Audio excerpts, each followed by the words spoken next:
Any challenges, Rush?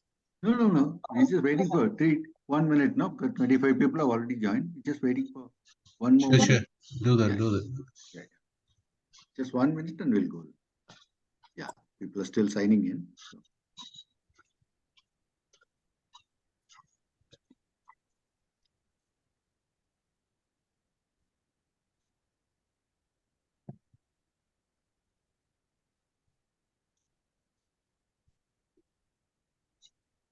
Ravi, when did you return?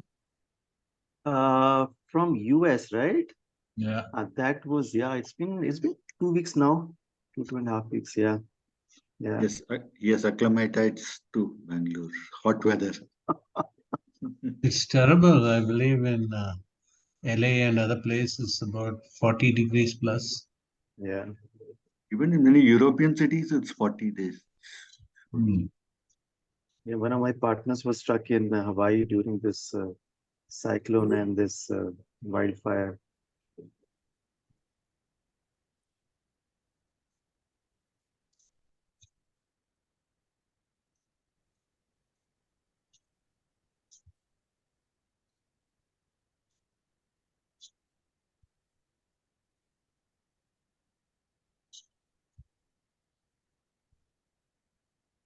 Indrila, I can see somebody has raised a hand, one of the attendees. Are you able to see who it is? Yes, sir. Digambar. Yes, Digambar.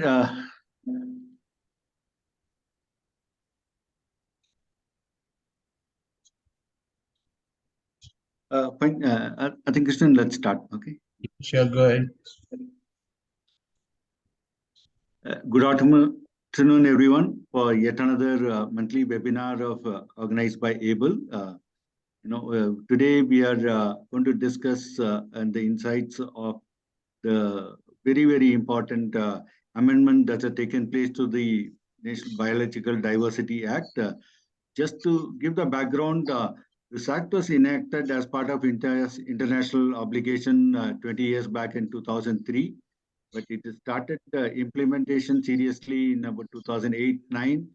That's when the industry realized that there are many difficult clauses which are hampering, use of India's biological resources to turn them into good commercial products. There are numerous, and almost 10 years back, at the time itself, ABLE got into the act, started representing with the National Biodiversity Authority, and then the Ministry of Environment, under which this act comes, to point out some of the inadvertent errors and other bottlenecks that are creeped in, which are making it difficult for biotech businesses to meaningfully exploit India's biological resources, because there are a lot of issues related to definitions, companies, everything varied upon the nature of the company and so on. So from that time, ABLE started representation, and then we had 2021, based on all the recommendation, a joint parliamentary committee led by Dr. Jaiswal, changed or suggested various amendments after listening to the industry. ABLE today, you have two speakers, Dr. Malathi, Lakshmikumaran, and Ms. Ravi, Bhola. They were the champions who compiled all the industry inputs on various key amendments required. And if you recall, we had just after the parliamentary committee was announced, we had a meeting where we took all your inputs. And then last month, these amendments are presented to Parliament, and many of them have been incorporated. That's what we understand. So, from the two eminent speakers, we will know that what all has gone through, and obviously in any such exercise, it's a give and take. Not everything will come through at one go. We are hopeful, and we know from our expert that a lot of irritants have been removed. They will give you an overview, and I request you all to put all your questions in the chat box or Q&A, so that Malathi and Ravi will take it up later. With that, I would like to hand it over to our able president, Mr. G.S. Krishnan, for his remarks, as well as he and many other companies have many case studies where they suffered because of this Biodiversity Act. Over to you, Mr. Krishnan. Then you can give it to the speakers. Thank you so much, Suresh. A warm welcome to all the participants today, and then sincere thanks to Dr. Malathi and Mr. Ravi Bhola.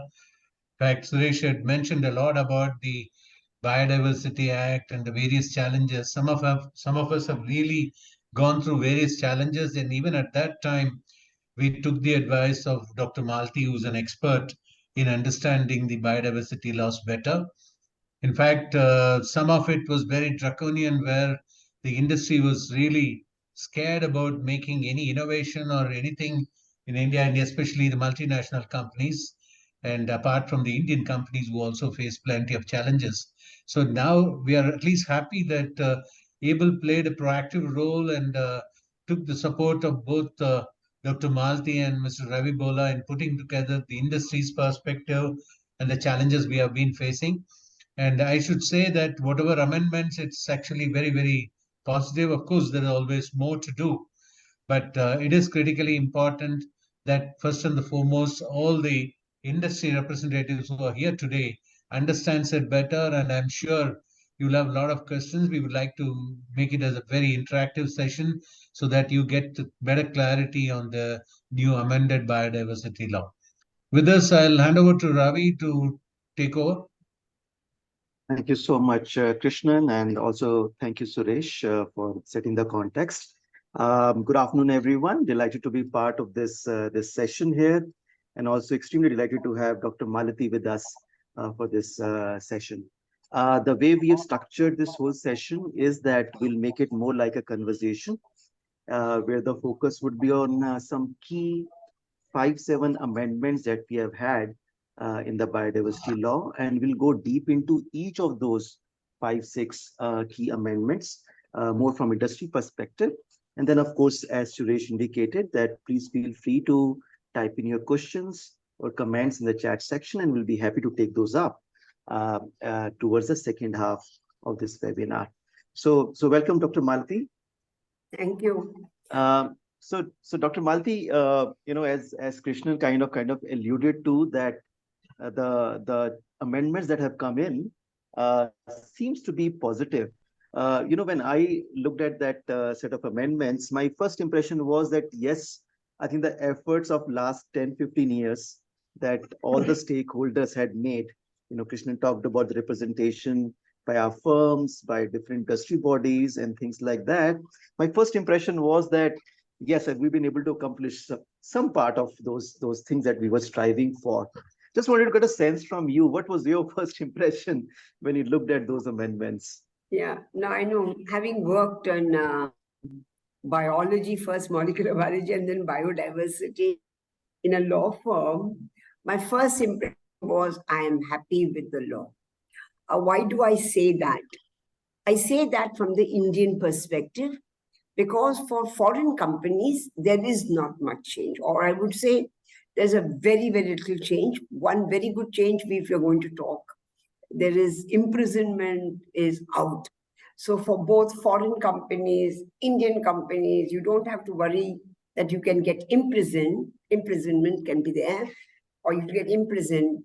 Mainly it's the directors of the companies who can get into this problem. think that's because this was a big hindrance for a lot of people would say, why don't you comply with the law? Why don't you do, oh, there is imprisonment, okay? So that first thing, I think the government has done very good in to get out from this act on imprisonment. The second most important thing that I feel is expanded the scope of who is an Indian entity, because every other startup or small companies or even institutes had to worry, are they a really Indian or are they Section 3.2 or a foreign company? And so the most type of analysis would go on in which entity you fall. Are you an Indian company? Though, 90% of my shares are held by Indians. There may be some foreigners or NRI having my shares, and that would, immediately waken up everybody and it would change. I think that's something very good. A lot of Indian companies, institutes, companies, startups can now go and also get foreign funding, and they will fall under Section 7, which is Indian. And so this is, I think there are many more, but I think this is the basic thing is a lot of Indian entities will fall under Section 7. And that's a good sign for this. We'll talk about it as we go. Yes. So as you rightly This is said, only my first impression. Absolutely. Absolutely. And, I fully endorse that view because, this, this whole thing about initiation of criminal action against entrepreneurs or researchers, and we have had those instances, I think in the state of Madhya Pradesh, for example, in some businesses were impacted in terms of criminal action. Even in the research segment, we saw, in criminal actions were initiated against researchers. So clearly this was a big challenge, as you rightly said, and delighted to hear that there's a complete, that section 58, which talked about imprisonment.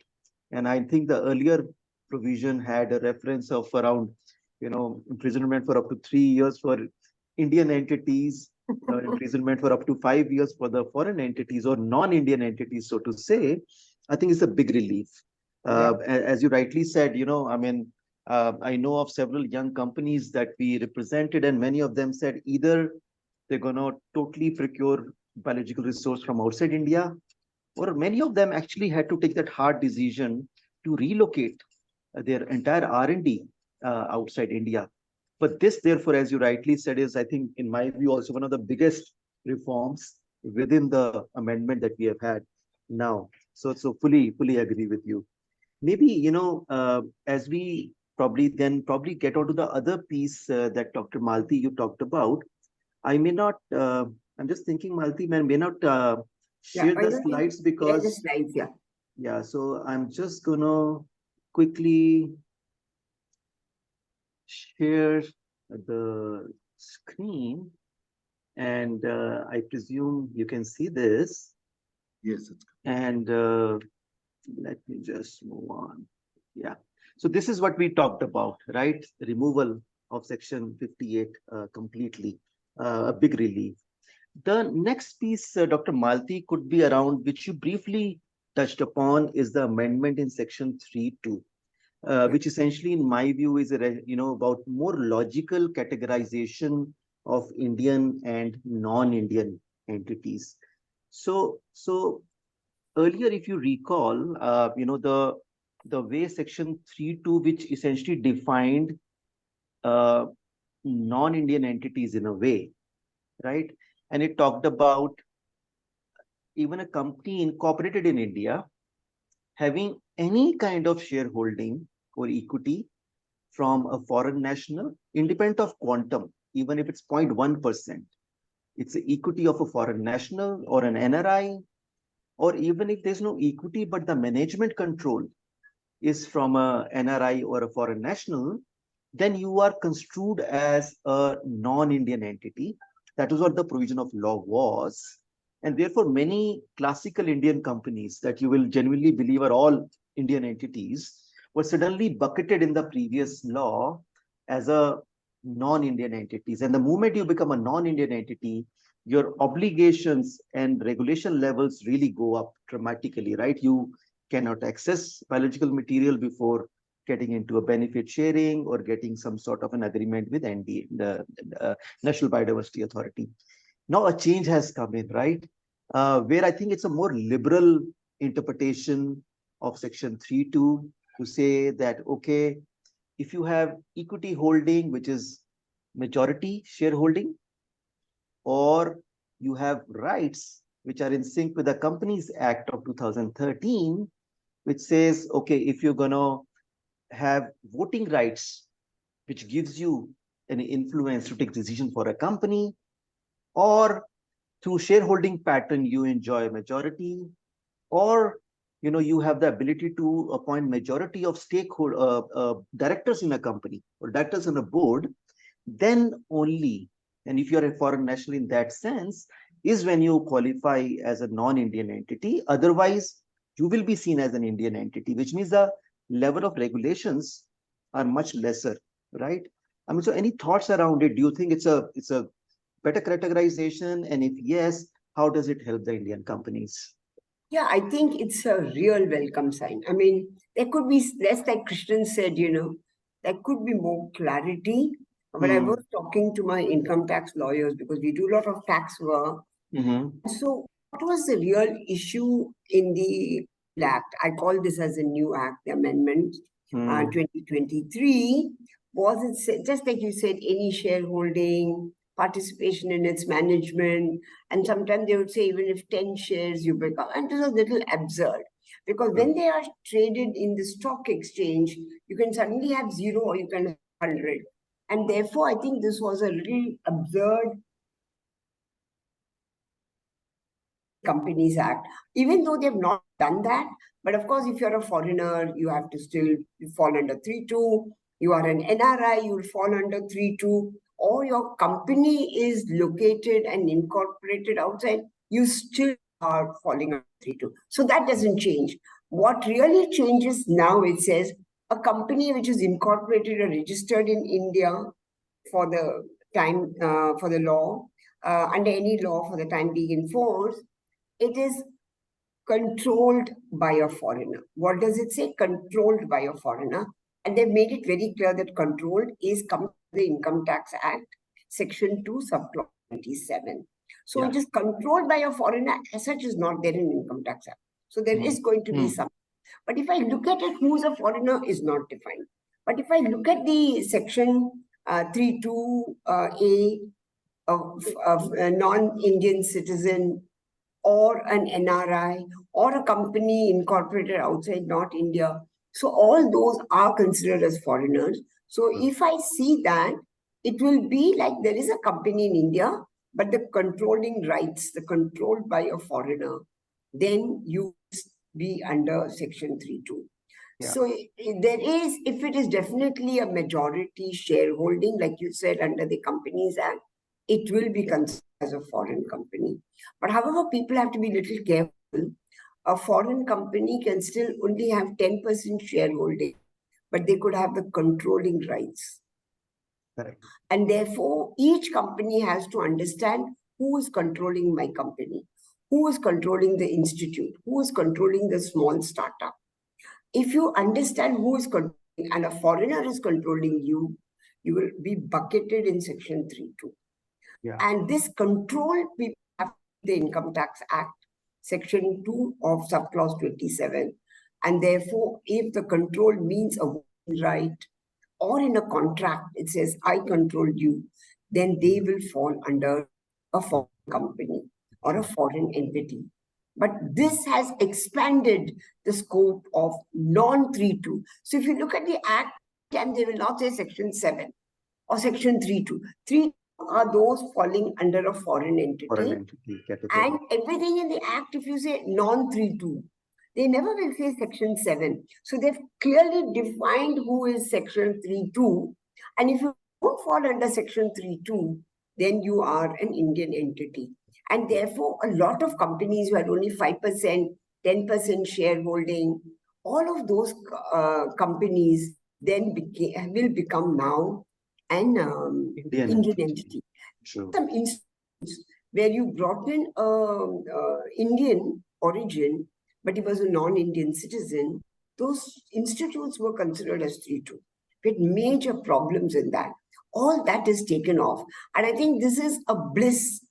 It is great that most companies which are registered in India will fall under Indian entity unless and until they are companies where they are a subsidiary of a foreign company. So like Apple Incorporation in India, Apple India will be a subsidiary, or Microsoft will become a subsidiary of that. So there will be companies who are direct subsidiaries of the foreign companies will be the ones which will be considered as 3-2, or your majority shareholder or your control. So this is great because now I see 90% of all my Indian companies will come under Section 7, and they really are very happy. Yeah. I just want to say, why are they happy? Why are they happy? Just because they become Section 7? Because earlier on, if you're Section 3.2, if you had to access any biological resources for research, even before you touch it, I don't know whether I will use moong or besan or something in my formulation. Even before I touch any biological resources for research, I would have to go and take a. So there are a lot of startups who are taking foreign equity and said, no, don't take. The minute you do that, and I don't know, 80% of the research we do doesn't get into commercialization. So this is great for Indian entities. If you are doing research, you do not need to take approval at all from NBA or SBB. All Indian companies have to go to SBB. However, if you go to commercial utilization, we will, and we can talk that in Section 7. Yeah, Thank exactly. you. Exactly. And to build on that, I also then Yes. envisage these Indian companies now who have, fallen into Section 7 category, moved out of Section 3.2, which was more for foreign Yes. entities.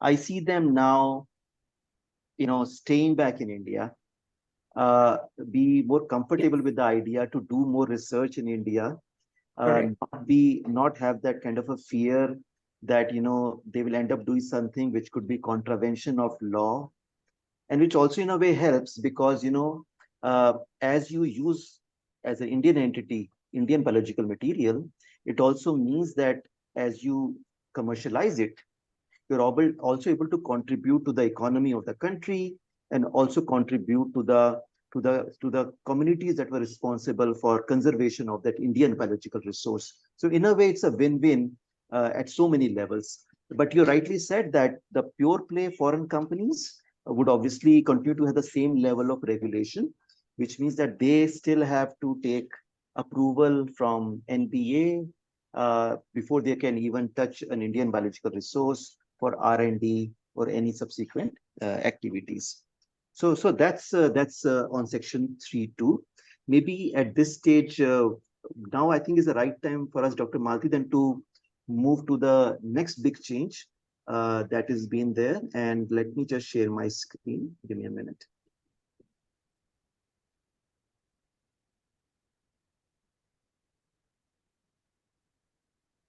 So the next big change we see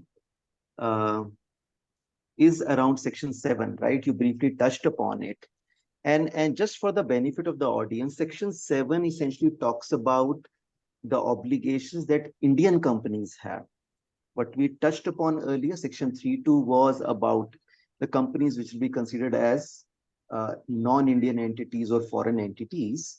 Section 7 is about companies that are considered as Indian entities, and then what kind of obligations they have.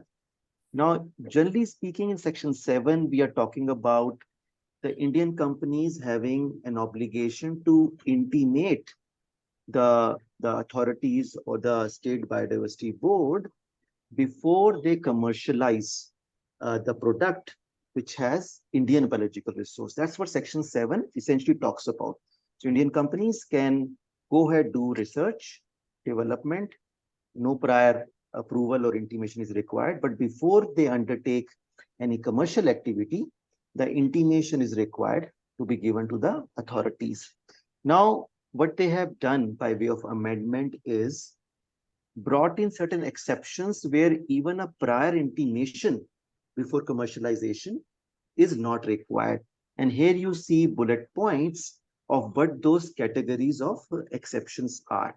Maybe at this stage, I'll stop sharing, and then Dr. Malathi would like to, hear your comments on Yeah. this. So just as I said, it's a welcome sign that a lot of companies will fall under Indian entities. So you don't have to go to NBA or even research.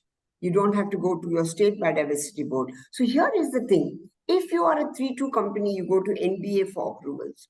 If you are a Section 7 or non-3-2, you go to your respective state biodiversity boards. So if you're based in Bangalore, you go to Karnataka State Biodiversity Board. If you're based in Chennai, you go to Tamil Nadu.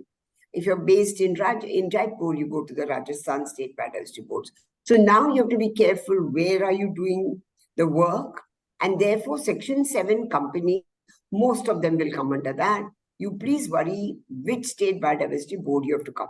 So then Ravi brought it up very well. I mean, I'm very happy to say that now with Section 7, a lot of more exemptions have come. So what are those exemptions? Like we said, codified traditional knowledge. There's not very good definition about that, but they say based on the Cosmetic Drugs Act of 1940. We will have to go look at what that codified traditional knowledge is. It is a knowledge. It is not a product. So first you must be very clear. If you are accessing any codified traditional knowledge, which you think as information, as Indian companies, you are exempt. As foreign entities, you are not exempt. That is one. The other thing that Ravi touched upon was cultivated medicinal plants. So they have brought about in Section 7. Section 7 says you don't need approval from anybody for doing research. You need to intimate your state biodiversity board if you commercialize something under commercial utilization or commercialization. So let me say I make a cosmetic product with aloe vera. I do research, no problem. I come to commercializing and I sell the cosmetic product, I need to go to SBB to get my approval. Now, which SBB, we'll discuss that later. So aloe vera as a cosmetic, aloe vera in a shampoo, I need to go to State Biodiversity Board. But one more exemption Section 7 did. That exemption is cultivated medicinal plants. So if we consider aloe vera as a medicinal plant, then I will be able to get exemption. It doesn't say for what use. Remember, it's cultivated medicinal plants and its products. So if I consider aloe vera as a medicinal plant, I meant aloe vera juice, aloe vera cosmetics, any cosmetic having aloe vera will all. Otherwise, if you don't have a medicinal plant, you're working on wheat, rice, or potato, which are not medicinal plants, you need to go to your respective state biodiversity board for commercialization. It's an intimation, but later on, when we do other sections, you will see Ayush companies who are using medicinal plants. So let me say like Chyawanprash or beauty products will all be exempt. So this is something that we need to take in. Of course, Veds and Hakims and practitioners, Ayurvedic practitioners, homeopathic practitioners are all exempt. No problem. But I'm talking about a company. I'm talking about a company who will be selling these products. Okay. So that is where this is the second most important thing that I thought, which was not there in the Act, which only said intimation for commercialization, but they did not give any other exemption. So we have two more exemptions: codified traditional knowledge and cultivated medicinal plants and its products. So this is a real welcome sign. Please look into what those medicinal plants are, and they have to be cultivated. We will tell you later that there are certain obligations. You just cannot say cultivated medicinal plants and take exemptions. There will be a register. You need to go to the BMC, which is the Biodiversity Management Committee, and the BMC will have to give you a certificate of origin. So we don't know what those rules are. We don't know how your BMC is going to do. So if you are in Bhopal or Indore getting the cultivated plants, you need to go to the Panchayat. You need to go to the BMC, which is the Biodiversity Management Committee. In their register, get a certificate of origin that it is cultivated and not wild. So all Ayush companies are basically sort of exempt, but if they take even one thing from the wild, they are not exempt. I think this is something, but we can discuss this a little more as we go further. Absolutely. And just to build on that, I mean, somebody can say, okay, why these exceptions have been added to Section 7, and clearly, for example, in the case of cultivated medicinal plants, the view, and this is something that as an organization also we have taken a position in our representation, that while there is clearly a lot of pressure on the wild type, those medicinal plants, but if they can be easily cultivated and are cultivated across the country, so there's no pressure in terms of the scarcity, because it can be made available in abundance because they're cultivated ones. And I think I'm really glad that the amendments have brought in this kind of an exception within Section 7. And it also talks about not only cultivated medicinal plants, but also their products, as you touched upon. Any juices I create out of that, or any other form in which I create a formulation using those cultivated medicine plants, if they're pretty much straightforward, where it's no R&D to create an IP, as long as simple extract portions, you make juice and other things, you continue to enjoy those exemptions now under Section 7. So clearly a welcome amendment. But as Dr. Malathi said, that as we get the rules notified, we'll get to know the mechanism around how it will work out procedurally, especially in the case of cultivated medicinal plants, where there has to be a registration with the BMC to qualify for this exemption. And I also hope that at some stage, authorities and also maybe patent office in due course will come out with some sort of guidelines and with more positive examples to say, okay, this kind of formulation, this kind of a product will enjoy exemption under the Biodiversity Act. Excellent. So shall we then, Dr. Malathi, move to the next part of our presentation? Yes, sure. Go ahead. Excellent. So let me just share the slide. And also in the mean, if people have questions, please put it up in the chat box, and Suresh could then, help us what those questions are or queries are. Yes, Dr. Malathi, you can look at the Q&A sections. Already 5 questions.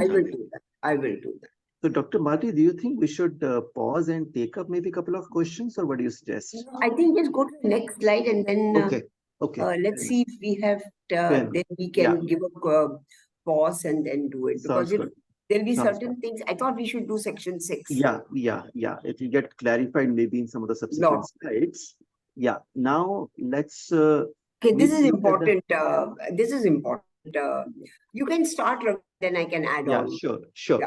So we, one of the other very significant amendments that have come in this new law is amendment in the very definition of what will constitute as biological resource, because this whole law is about regulating the access to the biological resource, and the very definition of what will constitute as biological resource is been amended. What has been done is a term called derivative has been brought into the definition of biological resources, and the way the derivative is been defined in Section 2 is given here.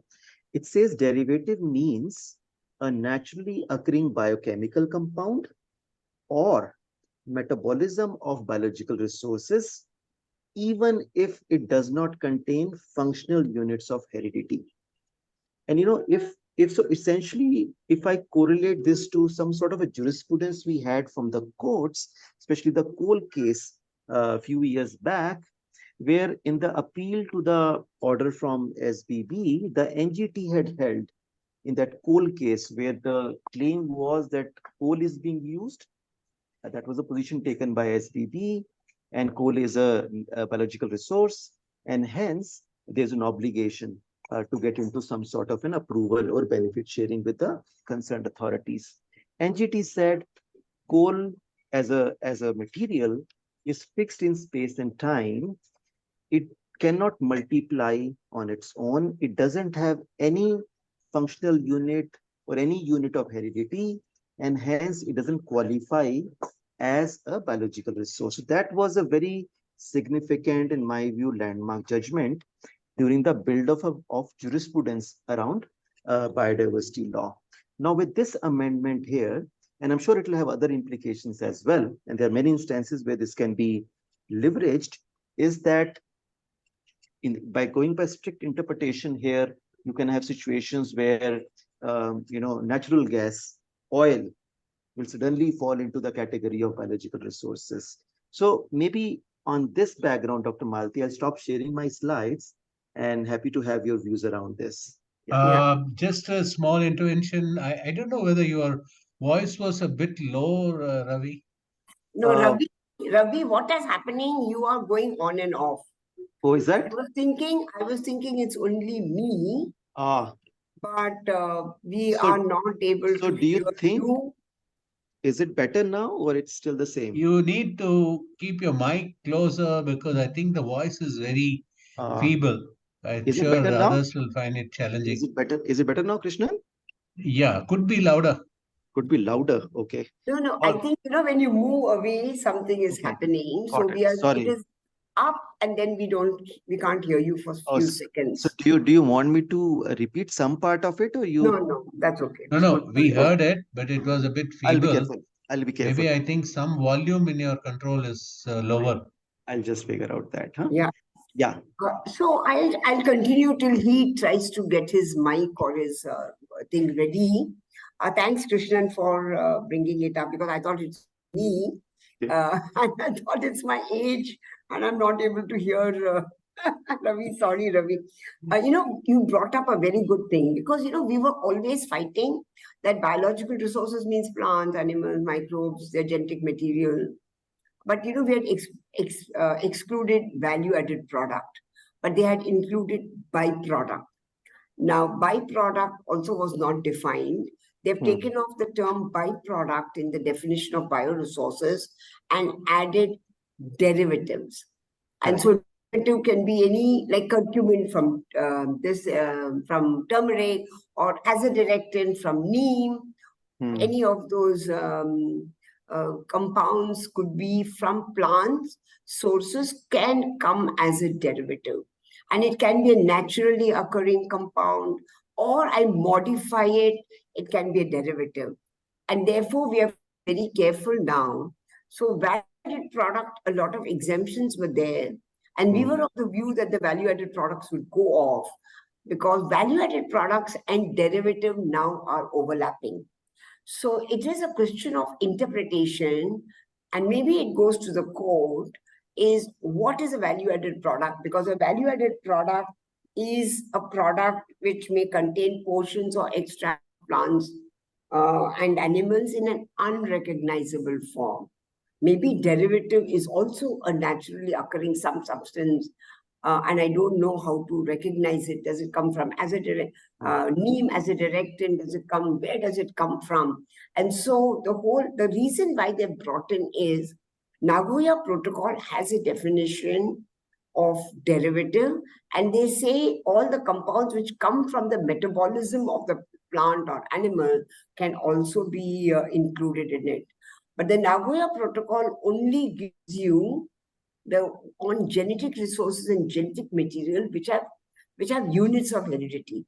But in India, it is biological resources, and biological resources definition is very broad. Already covered plants, animals, everything, and their products, their genetic material, actually everything is covered. And we are going to face a problem on what is value-added product versus what is a derivative. And there could be overlapping scope for value-added product and derivative.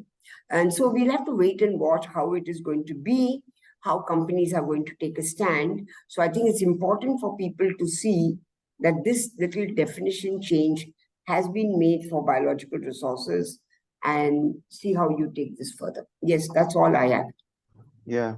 Also, I was wondering, that historically, Biodiversity Authority has always taken a very conservative view around, what will constitute as value-added product, Yeah. right? I mean, our line of argument has historically been that I take a biological resource and I bring in so much innovation, it becomes a VAP in terms of the definition provided under the law. But then, of course, for them, the position has been that you have to start with the VAP, to start with the value-added product, and then you do whatever with it is when you enjoy the exemption. And I fully agree with you that I think unless we have more guidance coming in through maybe guidelines, otherwise maybe courts may have to at some stage intervene and bring in more clarity between derivatives vis-a-vis the value-added products. Yeah. Yeah. Now, this is going to be a issue that I think, and people should just wait and watch, because derivative is such a broad terminology. To get an exemption under value-added product may be really difficult. I'm talking as a scientist now. Sure. I'm not talking from the law perspective. Yeah. This is, but anyway, this is part of the biological resources. Of course, it does not include human genetic material, but we have to be a little careful here. If I take a human sample, a serum, and I isolate COVID vaccine or an influenza virus, or I isolate a mycobacterium, all those microbes or viruses will fall within the purview of the under the definition of biological resources. Yeah. However, pure human genetic material will be out of the purview. Yeah. Sure. All right. But that doesn't change. It is the same. Yeah. Yeah. Okay, excellent. So then I think we can now move to the next significant amendment Yeah. that we have here. And I'll go back to my slide deck. And yeah, so the next significant amendment is in section 6. And ultimately what, in my view, it does is that it helps help clear the backlog sitting at the patent office for the patent applications that had been filed for last, whatever, 8, 10, 15 years since the earlier law came into existence. Now here, just to give some context to the audience, previously the law was, section 6 in its original form, was that if you're using an Indian biological resource and you have filed for a patent, while you can file the application and it will be prosecuted or examined by the patent office in India, but the patent will not be granted or the final disposal won't happen unless you have NOC or some sort of a benefit sharing arrangement with NPA, basis the usage of the Indian biological resource for you to arrive at your invention. So what was happening was that while negotiations and conversations and representations were being made by these patent applicants at NBA, but it obviously takes time to conclude those negotiations, or if the positions are if conclusion is not there or convergence is not there, things come to a standstill. Now with the amendment that is being made in section 6, what will happen is that your application will proceed towards, let's say, grant. Okay, it will not be held back just because you don't have a NOC or a benefit sharing arrangement with NBA. But what will happen is the moment you, as a patent holder or a patent applicant, the moment you have to get into commercialization of your technology or a product or invention, that's the time before commercialization, you have to have some sort of an approval or benefit sharing arrangement with the authorities. So that's what broadly this change comes in.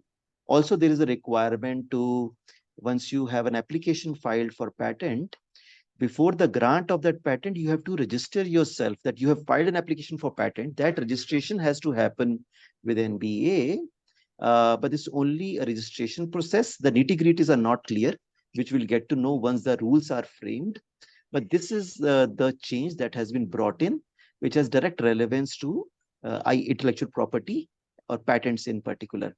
So I'll pause at this stage and invite Dr. Malathi to share her views in terms of what she makes of this amendment and the implications thereof. Just like I said in the beginning, what is a positive? I said expansion of Section 7 or Indian companies or non-3(2) companies. That was a welcome sign. The cultivated medicinal plants was a very good welcome sign. And as Ravi said, this is a big, big welcome sign both for the Indian Patent Office and the applicants and the inventors. So right now we know more than 80% or 90% of the applications do not get commercialized. The Patent Office could not give the grant of the patent till you get an NB approval.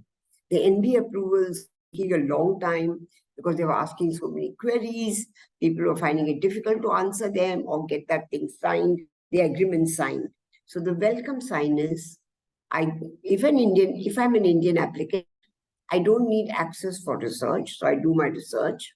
I file my patent, no NB approval required. My patent is granted, no NB approval required. However, when you commercialize it, you have to be careful and you have to inform NBA. As Ravi said, as an Indian applicant, if you're using Indian biological resources, you need to register. We'll know how to do that. However, one of the mechanisms we heard about is Form 27, but also the new draft rules have come about Form 27, which may get obsolete in some future time. And therefore, they would keep a track on whether you are commercializing the product based on your invention that you got a patent granted for. So this is a big, big welcome sign. You don't have to worry. Once you commercialize, think about going to NBA and not SBB, and then kicks in the ABS, which is the access benefit sharing. And that access benefit sharing, we're not talking about it. The old ones, we have the regulations. It may continue further. They may come up with newer regulations. So we'll wait and watch on what those regulations are. So we can talk about it. This is a welcome sign. However, for Section 3(2) companies, there is no change. You need to go to NBA for even accessing any Indian biological resources, whether it is value-added product or because they will not accept that it is value-added product. So if I want to get turmeric extract or an aloe vera extract, it really falls under the definition of VAP. But they're not going to accept it. It's going to still be there. So Section 3(2) companies, if they use any Indian biological resources for research, biosurvey, bioutilization, or commercial utilization, will have to go to NBA. When they file a patent, before the grant, they will need to get the NBA approval.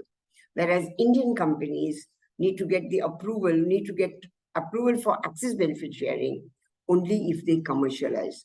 So Section 3(2) things have not changed. One other that is plant variety protection. It's all patents. Plant variety protection is out of the purview of this Section 6, which was always the case. And that is again, the thing continues. Earlier on, there was some confusion, and that confusion has been taken off by Section 59. We may deal with it later, but PVP is out. So if I have potato, I do research potato, no problem. I make potato chips, no problem. But the minute I use potato in a gene or I use for a PVP, not a problem. But the minute I isolate a gene and I come out with some product, or I use potato in something else as a product, which is not like a commodity, then I need to go to NBA or SBB, depending on where I am, and take the approvals. That's all that I have. Yeah, excellent. Excellent. Also, I was wondering, there could be scenarios where, though, well, this generally doesn't happen in the life science space, because gestation period for product development and then all other kind of regulatory approvals does take time. But you can have theoretically situation where your application for patent is still pending with the patent office, but you already initiated commercial activities around the product in question. So then in that case, your need for approval comes in even before the patent is granted. So just be mindful of that. Well, logically, it seems like generally the patent grant would come in early, but just be mindful that before commercialization, you have an obligation independent of the status of your patent application at the patent office. So that was one just small addition to what we discussed. And now, Dr. Malathi, you had kind of already touched upon the next point that we had. Nevertheless, let me just quickly share the slide, and then Wait, we there can are some 24 questions you want to. Yeah, I think, we'll do just section 59. We've touched this, so you can go to the next one. Yeah, I think what we'll do, Suresh. Yeah, so Suresh, what we'll do, I think another 10 minutes or so, we'll be able to finish the slides part and our conversation. Then I'm hoping we'll have good 30 minutes to take up the questions. Huh? Yeah. Required, we can extend. There seem to be a lot of interest. We will do that, Krishnan. We will. So that's why we kept it very simple. And Ravi, go ahead. Yeah, so this part we already discussed. So we don't need to get into this. Now, this one is an interesting piece. And this is section 40, the amendment that has happened. So just to give context to the audience, that section 40 essentially talks about exemption from biodiversity law. Yeah, can you hear me? I know losing you and again can. Yeah, we can hear you, Ravi. Yeah. All right. Excellent. So section 40 basically talks about exemption from biodiversity law for the biological resources which are normally traded as commodities. So for example, I am a trader of, let's say, potato. I buy it and sell it. And subsequently in the entire chain, there could be so many intermediaries. All these commercial activities, I enjoy exemption in terms of trade of it. Now, the obligations are, in the previous law, the obligations are triggered the moment I use that commodity to innovate and I want to file patent for it. That's where section 6 obligations come in, which we just now talked about. The change that has come in is that one, they have talked about inclusion of agricultural waste into the list of exemptions under section 40. And of course, we've been talking about that, why the exemption is limited to only agricultural waste and not other kinds of waste, which will have biological resources involved. And that's something that we're going to talk about for in a while. Another piece, which is again, in a way, a reiteration of what is sitting in section 7 that we discussed, is around the cultivated medicinal plants and their products. So this is broadly an expansion of what we already had under section 40. Again, largely a positive development, but only concern that we had, the principal concern we had here was that why the waste aspect is limited to only agricultural waste. And I'll pause here, stop sharing my screen, and I invite Malathi. I have a small comment before Malathi. You meant agriculture waste. As you're aware, the government of India is looking at putting agriculture waste to best use. One is the biofuel, and there are also biochemicals which people are looking at, and other bio-CNG and all that. I remember there was an issue and there was a question for the oil marketing companies. How do we access this if it goes through biodiversity laws? So I have a feeling that is had in mind. With that, Malathi, sorry, before anybody, I just quickly ask one question. You are aware about one of the cases where we were paying royalty for using wheat straw. And we are continuing to pay for that in one of the cases. Does it mean that what we pay will be withdrawn, or how is it? Yeah, so we need first we need some definition of agricultural waste. Definitely wheat straw rice straw will all come under agricultural waste. And therefore, the law, it is an act now, correct? So actually from now on, we should not be paying, but we're waiting for some notification on what they consider as agricultural waste. Okay, so that is something that we need to see how it is. So let me give you an example. You're talking of pure raw agricultural waste. Raw agricultural waste can be straw, rice straw, wheat straw, correct? But I am thinking paper and pulp industry. I use paper and pulp industry. I've only used agricultural material in that. The waste coming out of that, I will still consider it as agricultural waste. Would I consider that or not?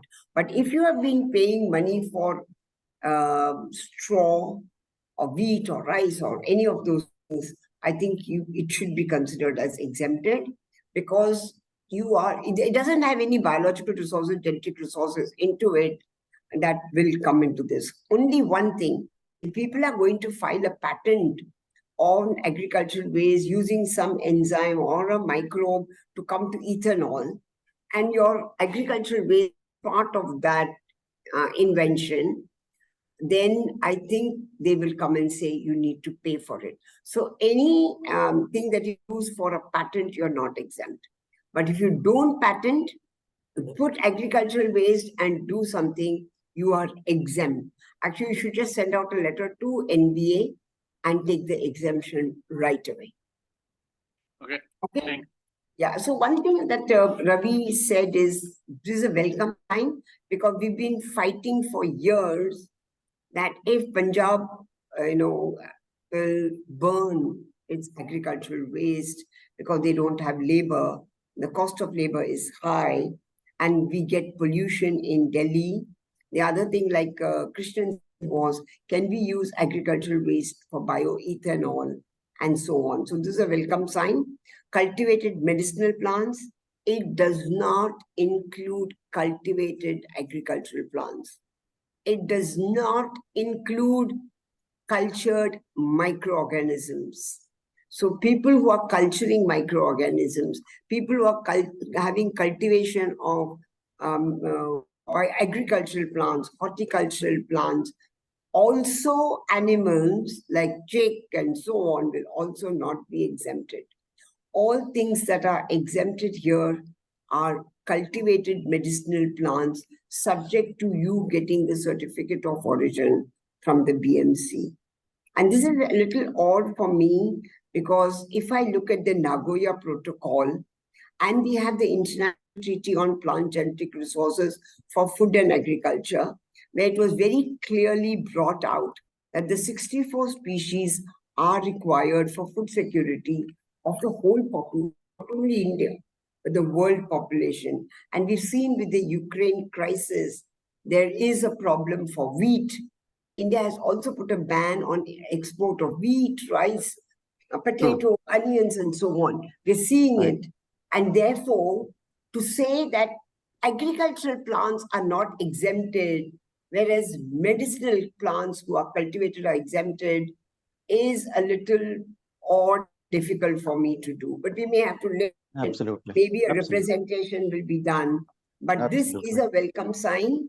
And also derivatives of things. So like soya bean is exempted. Soya bean flour is exempted. Soya bean oil is exempted. Soya bean tofu is exempted. But if I use soya bean oil to make soap, that may not be exempted, because it is not a commodity, but it is a product going into cosmetics. And they may not consider as a commodity. We've seen that in castor oil. The minute you drink castor oil is not a problem. You use castor oil is not a problem. The minute castor oil goes into the soap industry or any other industry to make a product, then you are not exempt. However, medicinal plants and their products are exempt. So we will have to really look at the different situations and then come up with the answers. Agreed. Agreed. And then very quickly on to the last piece in our slide. Just give me 1 second. And the last piece is around the penalty. So, of course, we talked about that the amendment in the law has led to decriminalization for the offenses. what has happened in terms of penalty in case of any contravention, that penalty amount is being increased. So under the earlier law, what we had was if you're an Indian entity and you end up contravening biodiversity law, you had a penalty of up to 3 lakhs. If as a foreign entity, if you had a contravention, penalty up to 5 lakhs. Now what has happened is that under the new law, uh, there's no distinction between Indian entity and foreign entity in terms of quantification of penalty. So there are 3 broad slabs that have been brought in. One is that minimum penalty of 1 lakh and the higher side penalty is up to 50 lakhs. But if your contravention has led to damage, significant damage, let's say in terms of biological resources or things like that, then the penalty will be in sync with the damage cost, which can be even more than 50 lakhs. So that's the second layer. And the third layer that has come in is that if you're a repeat offender and you continue to contravene even after all these things, then you can have an additional penalty of up to 1 crore. So they have decriminalized, but penalty amounts have gone up. No distinction between Indian and the foreign entity in terms of quantum, and 3 slabs have come in. Another interesting piece that has come in under section 55 is the provision for appointment of adjudication officer.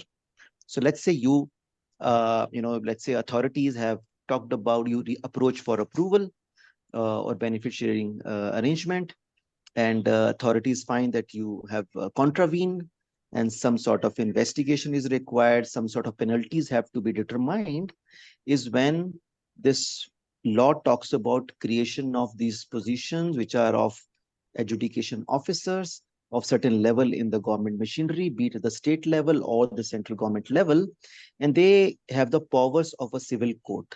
So they have significant powers in terms of recording and evidence, calling people for hearings, visiting sites, land, investigating, and then taking records, confiscating records and things like that. So they have significant powers. And then one school of thought was that is it too much power which can be misused? I'll pause at this stage and invite Dr. Malathi for her inputs and what she makes of this amendment. Yeah. I think, Ravi, we started with saying that section 58 is omitted because of 58 was, a bailable offense. So that's gone because section 55 actually had imprisonment, either for section 3(2), there was another one for section 7. So that imprisonment has gone, which is a very, very welcome sign and a good sign. And the Government of India in many, many acts has started decriminalization, but they've increased the penalty. It is not that, oh, there's no imprisonment. Yeah. I don't worry, but you have to worry because the penalty has gone up. And if you go to court and you were incorrect or there was a problem, remember the penalty can go up to 50 lakhs. It can also go up to 1 crore or more. So we have to be very careful when you are doing something. And this is basically for section 3, 3(2), for 3(2) companies, section 7, section 4, and section 6. Now, section 4 we did not discuss, but section 4 is transfer of research results from Indian entity to a section 3(2) entity. And section 20 was the guiding section. Now they made it very clear that section 20 will apply for section 4. So all entities, you have to be very careful when you are transferring your research results to any non-Indian entity, which is section 3(2) company. You have to be also careful when you do that in the patent and license your technology or your patent to somebody. Be careful, because this will also come under contravention and you need to take the proper approvals under section 4, that is section is section 20. One of the things like what he said is about an adjudicating officer. But what can also happen is under Section 55B, they have added that NBA, they have the powers to inspect, survey, and check. So it's not that imprisonment has gone, great sign, but now they have the powers to come to office and check whether you're really using bioresources, you're commercially utilizing it, and so they can come and inspect. We don't want to talk too much about it because of shortage of time, but we can do that a little later if we do have time. So even though there is imprisonment is over, penalties have gone up, but they can come and inspect, survey your offices and check what is happening. Yes, I'm done. Excellent. Excellent. So maybe Dr. Malathi, next maybe 30 minutes, we can take up some questions that are sitting in the chat. Krish, you want to do the questions? You want to ask, or should we look at the questions? Yeah, I think Ravi can look at the question. There are more than so 3 dozen questions. So Dr. Malathi, if you click onto the chat section. Yeah, I am. I'm on my chat section. Yeah. Q&A, Do you want me to read the question, or I can probably read the question for you, Dr. Malathi, and then I can, because depending on who is going to answer, you can do that. So you can go ahead. I think let's read up the Ravi question. and Malathi, just a suggestion, since there are too many questions, probably I think if you guys can prioritize with the short timing, and something could be repetition also. So I think you can choose and then decide one by one. So I think there's one question on agricultural medicinal plants and culture of microorganisms. There is no exemption. And so cultivated agricultural plants, cultivated horticultural plants will not be exempt. However, if you are selling potato, sugarcane, soya bean, as I told you, because they are considered as commodities, they will be exempt. However, if you commercialize for something else, like let's say I use besan in a cosmetic, besan to make a bhaji or soda, any food will be fine. But the minute you use besan, which is chana powder, you do it in a cosmetics or you put it in some other product, which is not for eating, which is not a commodity, you will run into the problem, because chana or pea cannot be considered as a medicinal plant. Therefore, only cultivated medicinal plants are exempt. This is basically to not put a strain on the wild species, and people will be encouraged to grow more medicinal plants and not touch the wild or the forest area for picking up medicinal plants. But all of us know that agricultural plants are always cultivated and they don't the wild. So this exemption we don't understand.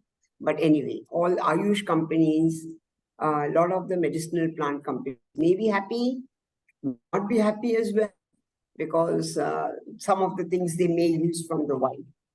So that is there. So that question has been sorted out, I think. We really don't know anything. The question on what is a register, how are they going to do certificate of origin? We need to wait and watch for that. Yeah. So, you know what, Malathi, Dr. Malathi, I'll probably curate so that it's easier for us to then focus. Rest we can maybe respond later on the chat. For example, Dr. Malathi, Suhas has this question that cultivated non-medicinal plants, would they be exempted under Section 40 as a question? Yes, and very clear. But only for Indians. Non-medicinal plants. Non-medicinal plants will be exempt. Yeah. So one example is there will be somewhere a gray area. What is a medicinal plant? And they may come up with more clarification or give a list. We know in our 425 species under Section 40, we know what comes under medicinal plants. Because, sometimes you've got red rice or you have some different rice in Odisha, which are all medicinal properties.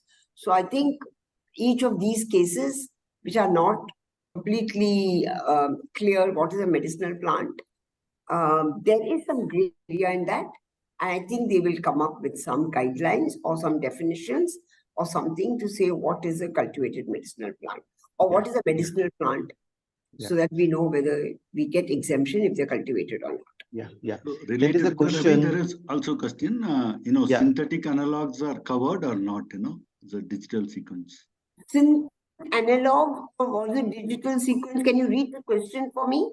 Say section 2, good to assume synthetic analogs are not covered in the context of digital sequence information. Synthetic analogs will not be covered most probably. One, because the way the derivative is being defined is means a naturally occurring biochemical compound, okay? Or because of metabolism of the biological resources, you've come up. So if it is curcumin, comes from turmeric, which is a naturally occurring compound, or if it is azadirachtin from neem, then these will all will fall under derivative. But the minute I make some synthetic of it and make an analog or which is not naturally occurring, I think then we can get out of the purview of this. But we have to be a little careful. If your starting material is biological resources and then you're doing something, the NBA may come and say, you have started with the biological resources. Let's come to curcumin. From curcumin, I use some microbes to come up with calbin, which is another molecule. They may come and say, starting material was still a biological resource. So we'll have to wait and watch, because anybody using biological resources under the purview of the NBA. One clarity that we had asked regarding microbes, fungal or insects attack plants, animals, and those we don't commercialize them. That clarity has not yet come, and so that may still be an issue. Yeah, I'll take up the next one. And the question is from Nainika, saying that what would be the effect of this amendment on the old cases that are already pending with the NBA? And I remember we were discussing this internally a few days back. And, our assessment is that the new law will be applicable. And therefore, accordingly, whatever new set of applications that you may have to file, you have to proceed accordingly, presuming your categorization has shifted in view of the amendment in the law. So that's one. Then there is a question from Sridharan. One thing, Ravi. Sure. So all your patent applications which are pending. So all patent applications that are pending, but you applied under Form 3, those more or less will go off. But if you've already signed a contract, you've signed an agreement, then the contract law will kick in. So be careful. Exactly. If you are under exemption, go and ask them that we are now under the exemption.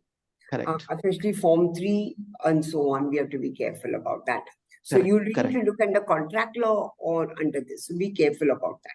Absolutely. Yeah. You need to renegotiate the contract or, basis currently you may not have any like obligation. What Krishnan was saying, then you if can agricultural waste is out and he has signed a contract, he needs to go and say, please nullify this contract.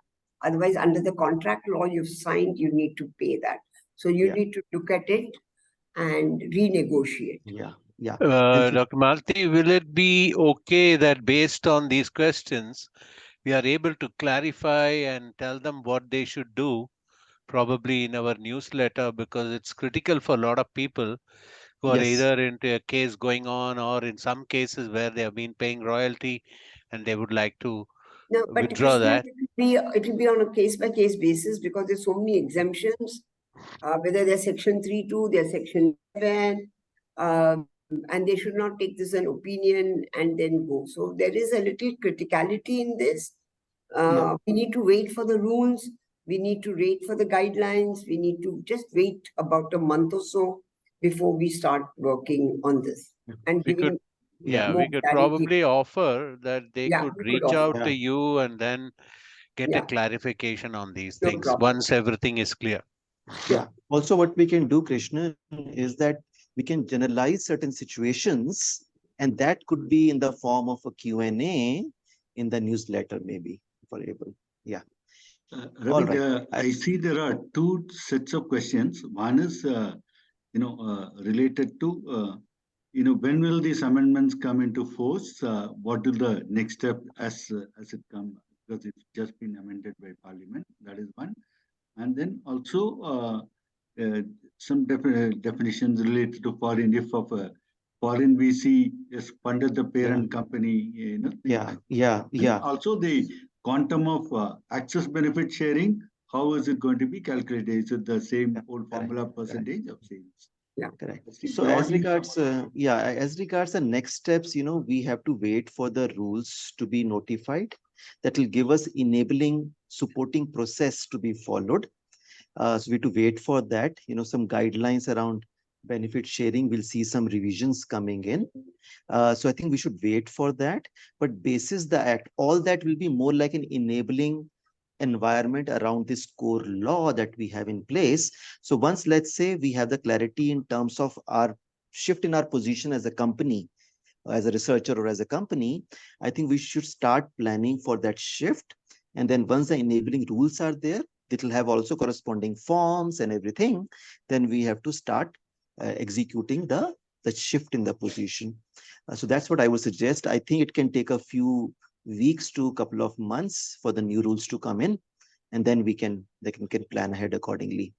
Then I think this question that Suresh talked about was, what about the parent company funded by VC? Will that company come under Section 3.2 or Section 7? Now here, again, depends upon the power that VC, for example, has, which is I presume you meant a foreign-based or a non-Indian VC. Going with that presumption, it depends upon, as an investor, what kind of control in terms of shareholding that entity may have. If it has, as we discussed earlier, if it has majority shareholding or majority voting right, or has the ability to appoint majority of directors on the board, then it will fall under Section 3.2. Else it will fall under Section 7. So those things you have to look into to determine under which category you would fall. There was one more you mentioned, Suresh, I forgot. There was one more question you had. For the royalty percentages and all, right? Yeah. So some framework was already provided by the authorities in the past. Now, unless they bring about a change in that, the same framework would hold good. Dr. Malathi, do you have any addition on that? This question from Sudhakar. We will have to wait. There was one question that when will it be effective? Because on certain things where you don't need rules, like what is a Section 3.2 company or a Section 7 company, where there are no rules for you to do that. I think from the day the act is passed, it's already in force. I think clear demarcation is there for Section 7 and Section 3.2. And therefore, people who are Indian companies who have used Indian bioresources and filed an Indian patent, then you are definitely out of the purview. And if it is still pending with NBA, you can write to them. And Patent Office also will come out with a circular that now they don't need to wait for any approvals and they can start granting. So Patent Office was not granting anything, and that is there. Also, we want to make here, we said Section 59, which deals with PVP, because even though Section 6 has taken away, passed by the Parliament, Section 59, if I read, it only says PVP relating to protection of plant varieties enacted by Parliament.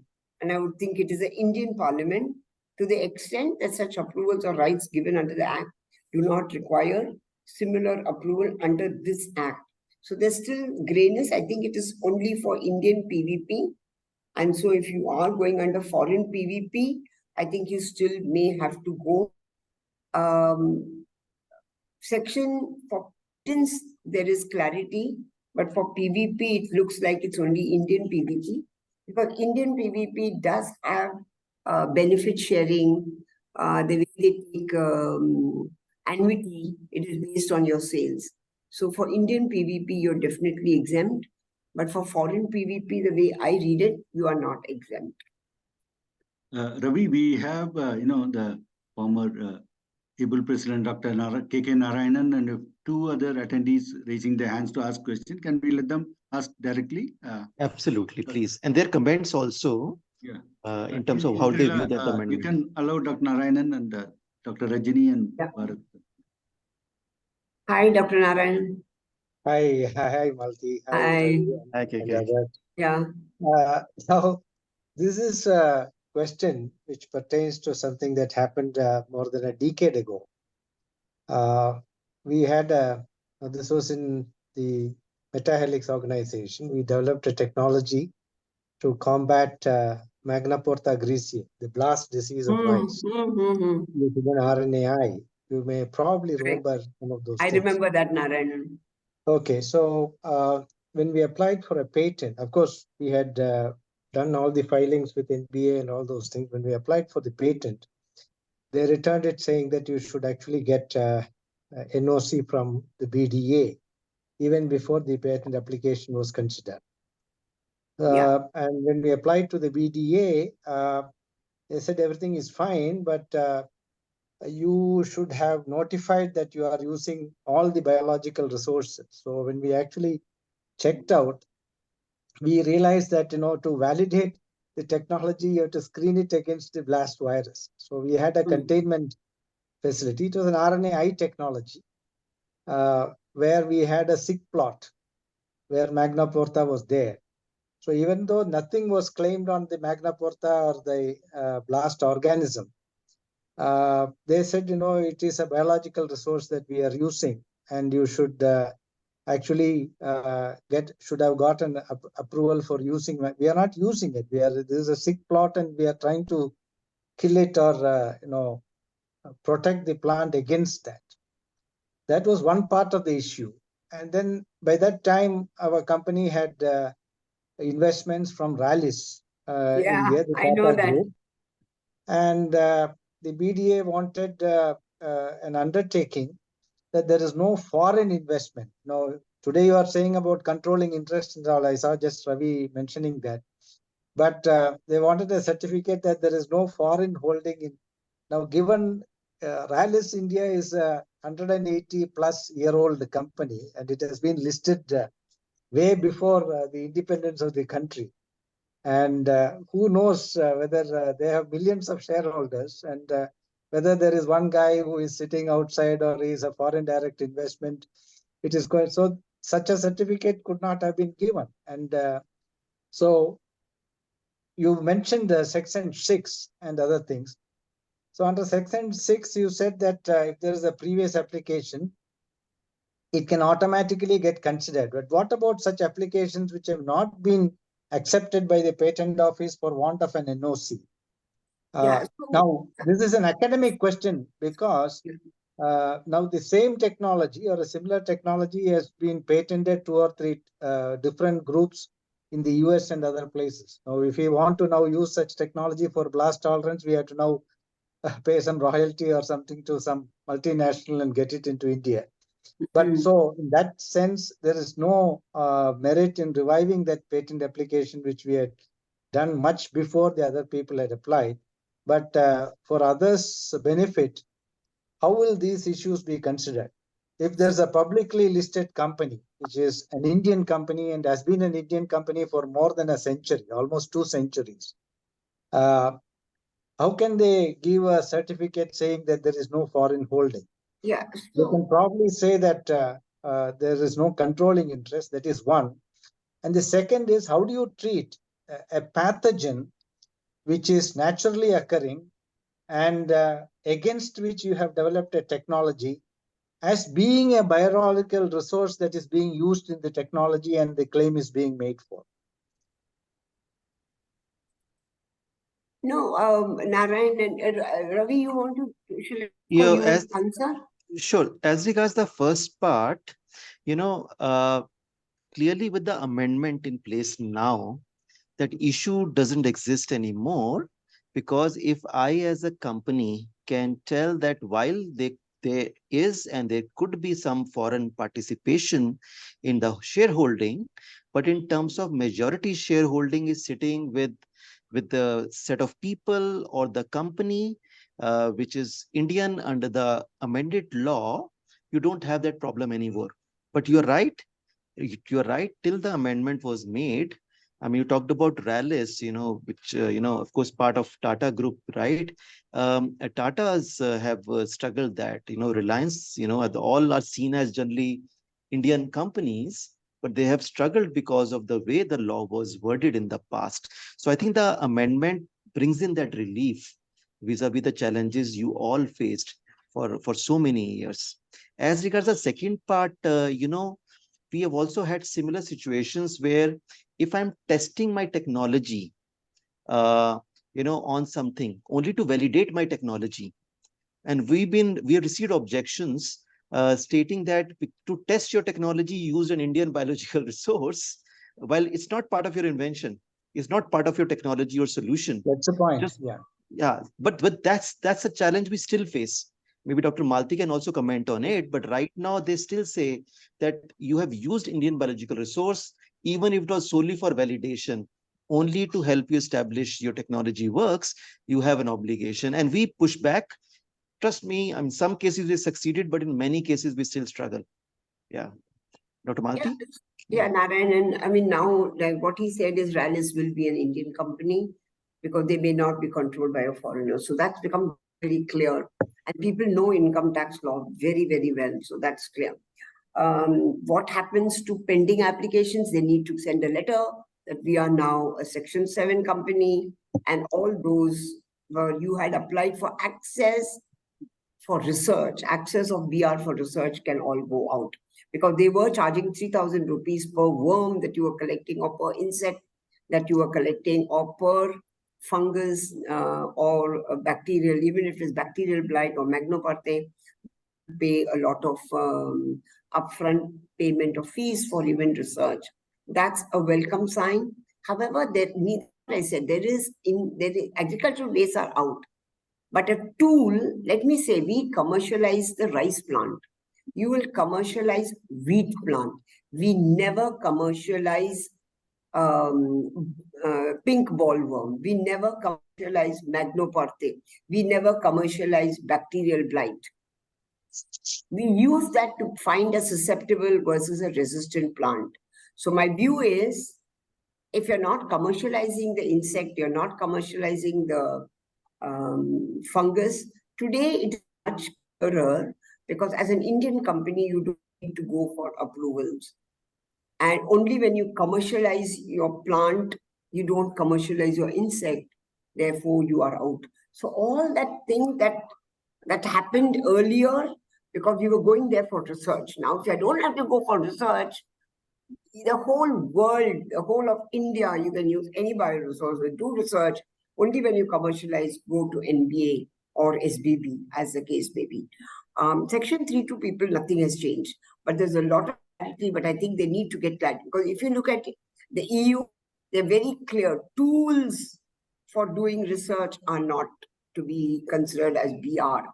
And there it is genetic resources having genetic material. So if I use soya bean oil, which doesn't have genetic material, I'm actually out of the purview. But India, we kept it very broad. And so all your problems, Narayanan, that you told us about magnoparte, about rallies, about patent filing, all of that gets sorted out in this new act. Okay, Malathi, Indra, there is one quick clarification. When you're going for patenting, apply for a patent, it is with an eventual intention of commercializing. See, it's in a gray area between research and commercialization. Correct. I agree. When I'm actually releasing a variety which has got RNAi technology, that is fine. But we are talking about creating intellectual property. So I think the way people interpret it when they are sitting in that committee evaluating your research, that also counts a lot. No, Narayanan has become very clear now. You can get a patent granted. You just have to register. You don't need to go to NBA for approval. If you commercialize your RNAi gene in a CRISPR-mediated plant or by a regular GM technology or this, then you go to NBA. It's very clear. Every patent is for commercialization. But you know, less than 10% get commercialized. Only when you commercialize and make money, or you license it to somebody who will make money, then you need to go to NBA. This part has become very clear. There may be small gray areas, but it is for the patent office. That's nice to know, I think, from now. But for this specific case, it is very it doesn't make sense to apply for a patent because it's no longer novelty. Yeah, see, I was seeing a lot of I lost the 12 years by the time other people have already patented. No, Narayanan, this is really going to help Indian patent applicants, Indian companies. So all companies who were going through approval, not getting there are 800 applications sitting in the NBA of Indian applicants who have not signed the NBA. All that in a short is out of the purview. So it's a big, big relief for all Indian applicants. It doesn't change the scenario for Section 3(2) people. Okay, Ravi, there are, let's give Rajini a chance. Rajini, Bharat Bhushan, and then Murli. And Murli, please. We'll be quick in replying. Rajini. Thank you, ma'am. It was really nice to hear you, all the analysis from all the panelists. My question was, there is a section 40 amendment in the exemption list, which talks about the items derived from the non-traded commodity. So what does it mean exactly?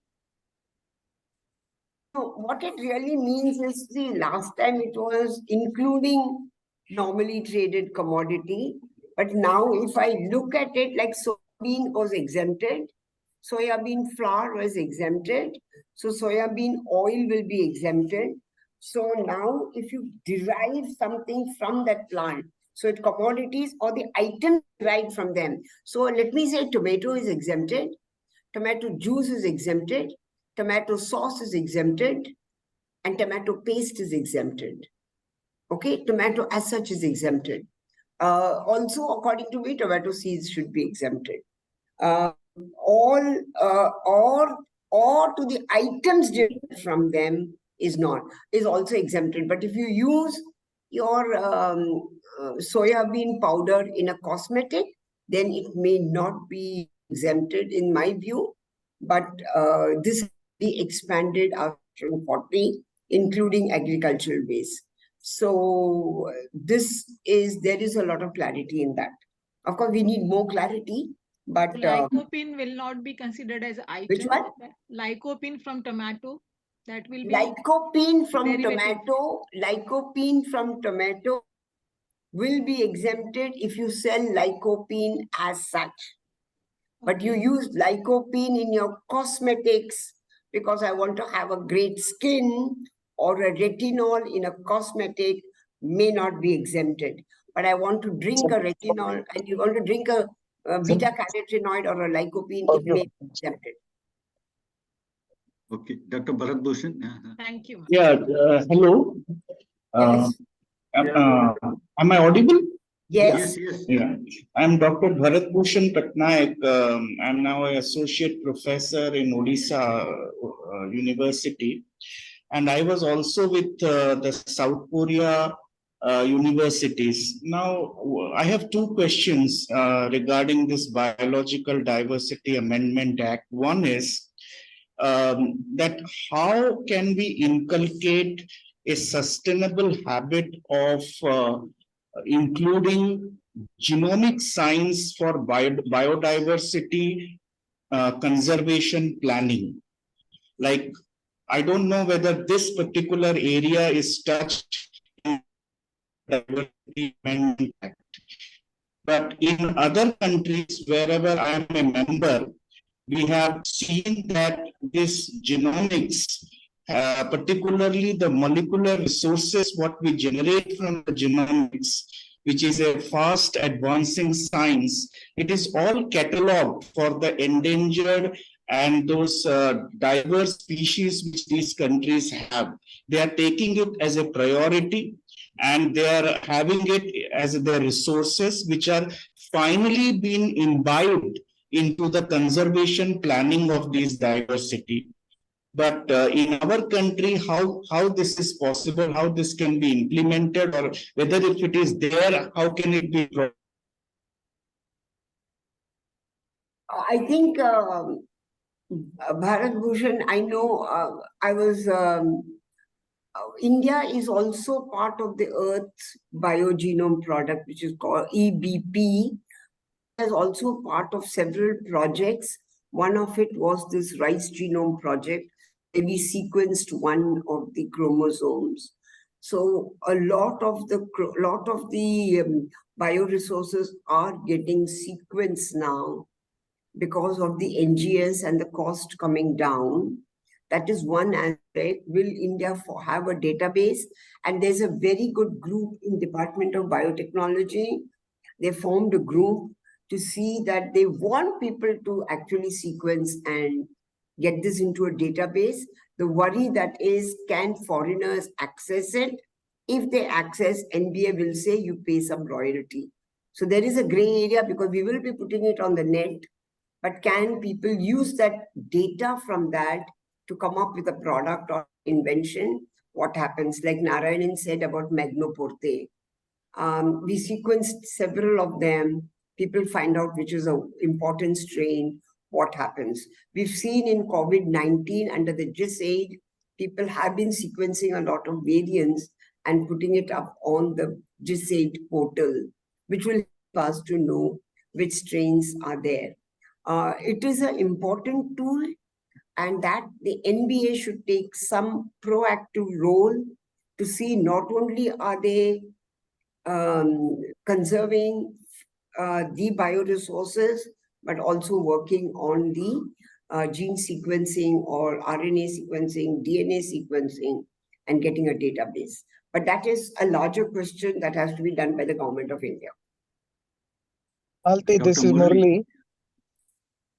Yes, Murli. Hi, Ravi. Hi, all of you. Hi, Murli. So, just one question and one comment. So, one question is regarding the microbiome.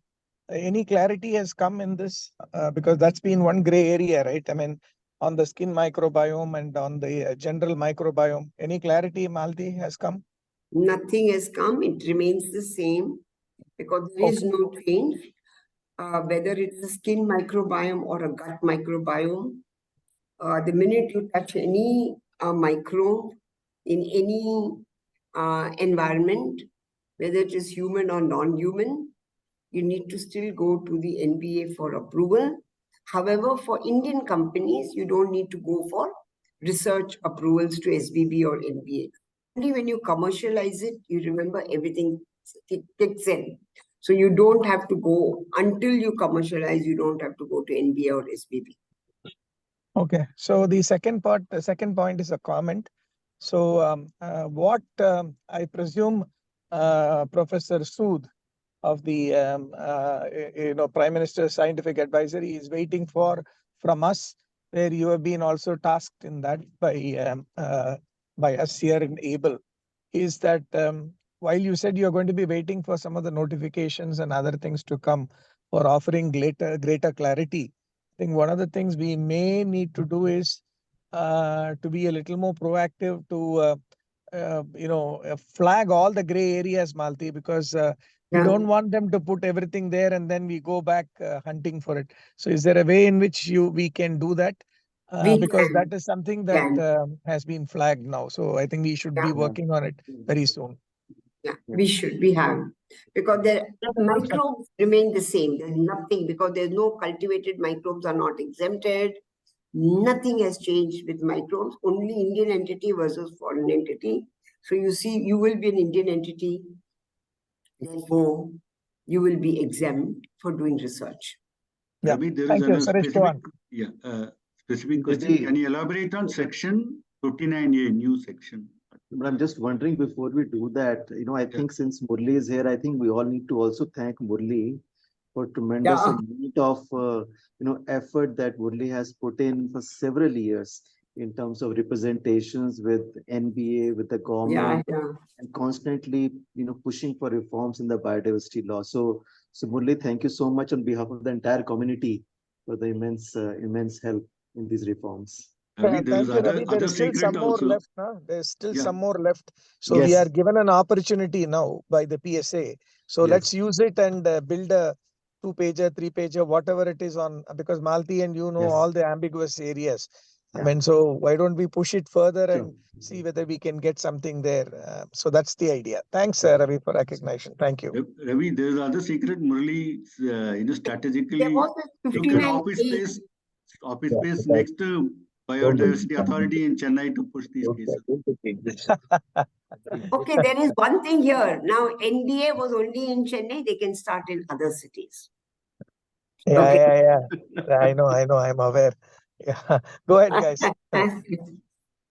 So section 59A, yeah. So Yeah, 59A, you know, Suhas, you've written there, very correct. In section 6, they've done away with the word enacted by the parliament. Very well, very correct. But if I read 59A, it again says protection of plant varieties enacted by parliament to the extent that such approvals or rights given under that act does not require similar approval under this act. So there is a little Indian act under PVP 100% we are exempt. So similar approval under this act, I don't know what that means. To the extent that such approvals or rights given under that act is a PPP Act, PPVFRA Act, does not require similar approval under this act. So I'm assuming if you apply abroad, anything you apply abroad, you will be falling under the NPA.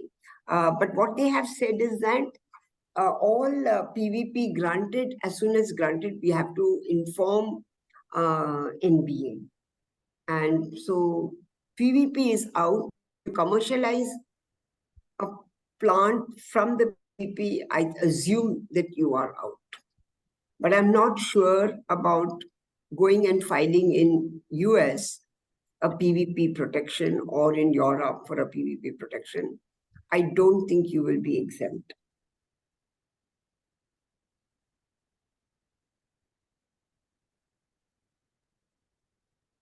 Because that word enacted by Parliament is coming in 59A.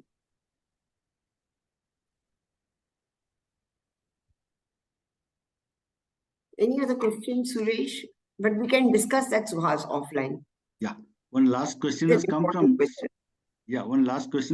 Siddharth Jain. Any mechanism related to ABS for microbes being used from environmental samples and regulated to cultivated medicinal plant? Will it empower indigenous communities through corporations for judicious use, or will it create imbalance? I think the last question. Yeah, it's a very it's a very difficult question, Siddharth. Medicinal plants, cultivated medicinal plants are exempt, but a mycorrhiza or any other symbiotic mycorrhiza, any other rhizome species which are part and parcel of a plant or a symbiotic plant, like all the legumes, I don't think if they are exempt. However, the plants are exempt and the produce from the plants are exempt. Anything which comes under a commodity, they may come up with an exemption. Right now, we have exemption for 420 species. I think that will continue. So we will have to look, but for microbes, what Murli had said, asked, or Krishnan had asked, and everyone, right now the microbes remains the same. Okay, Ravi, I think before I ask you to, wear the hat of able secretary and do the conclusion, I would like to just point out that we have to thank Dr. Malathi for carrying physically the copies of the 40-50 pages, 2 sets as required by parliamentary committee into Parliament office and hand it over, not just email digital versions, So I think Parliament session has started and 2021, I think she went in, somehow managed to go in and hand it over. Or, so I think the JPC, we sneaked in and gave it on the last day. Yeah. So great. I'm really delighted that we had a fantastic, very lively webinar today. Almost ran into 2 hours. But also it's a moment of pride for us as a community, as an industry body, that we've been able to bring about a positive shift in the law. But as also Murli rightly said, we still have some way to go to make some further changes before the new rules come in, and we'll work towards it. Dr. Malathi, thank you so much for taking out time for this webinar. Everyone is immensely benefited by your thoughts and inputs. And as Krishnan indicated, that the kind of queries that we could not respond to, we'll find a way to be able to reach out to our members and have some sort of a hypothetical situation and response formation around that. So thank you to everyone, and have a great weekend ahead. I think I need to thank Krishnan, Suresh, and also Ravi. One, for giving me an opportunity and also making it lively. It was great working with Ravi. Though I know him for last how many years? I don't know, 18, 19 years. 22 years. 22 years to be precise. Okay, 2 years. So it's been a great journey. Yeah. And thanks everyone. But Ravi did a great job. Somebody has One to last Thank question. you all. Thank One you. last question. Somebody has asked, is coconut oil exempted? Coconut oil is exempted. That's exactly what the question Rajini asked. If coconut is exempted, coconut oil is exempted.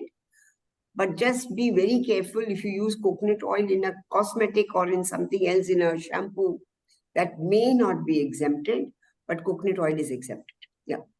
Sorry, Krishnan. Yeah, you can. That was always No. Just wanted to say bye. Thank you very much. Really, both Dr. Malathi and Ravi. This was really very, very interesting, and we need to follow up and see how we can ensure further, if any amendments possible, or if there is anything which we could contribute more, as Murli was mentioning. Yeah. Thank you all. Have a nice weekend. Thank you. Bye. Thank you. There are some 60 questions. We will download it and answer as. Yeah.